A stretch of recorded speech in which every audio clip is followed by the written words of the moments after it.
মুরগির মাংস এনেছিলাম। সাদা মুরগির মাংস না ভাজা রান্না মজা হয় না, তাই মাংসগুলো আগে ভেজে নিলাম, আলু ভেজে নিলাম, গিলা কলিজাগুলো ভাজি নিয়ে এখন আমি তরকারিটা বসাবো। চুলায় মাংস ভাজার তেল এই পেস্ট, মাংস ভাজার তেলে পেস্ট দিয়ে দিলাম। পেস্টটি ভাজা হয়ে গেছে, এর মধ্যে এখন আমি আদা রসুন দিব।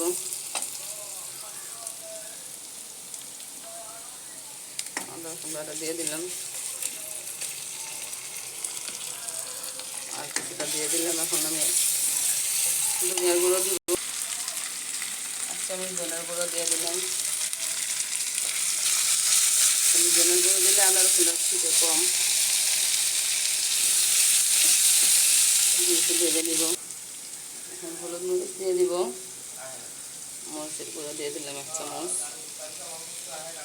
হলুদের গুঁড়ো দিয়ে দিলাম 1 চামচ, মাংসের মশলা দিয়ে দিলাম। পানি দিয়ে দিব, একটু পানি দিয়ে দিলাম। এখন এর মধ্যে কষানোর পরে মাংসগুলো ছেড়ে দেব। আমি এগুলা কলিজাগুলো আগে দিয়ে দিব, ভাজা মাছ, ভাজা আলুগুলো আর মাংসগুলো পরে দিব। তো এগুলো আগে দিয়ে আসি। এগুলা কলিজাগুলো ছেড়ে দিলাম। এগুলো কষানো হয়ে গেছে, এখন এর মধ্যে মাংসগুলো ছেড়ে দিব। আমি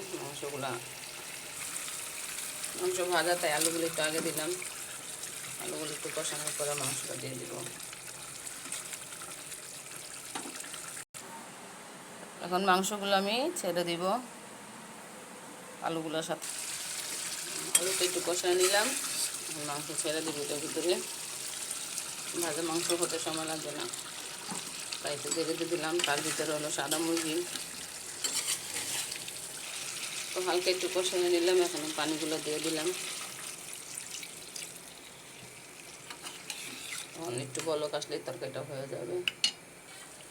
তো তরকারিটা বলক এসে গেছে, এখন 10 মিনিট পরে তরকারিটা নামিয়ে নিব। নাড়াচাড়া দিয়ে দিলাম।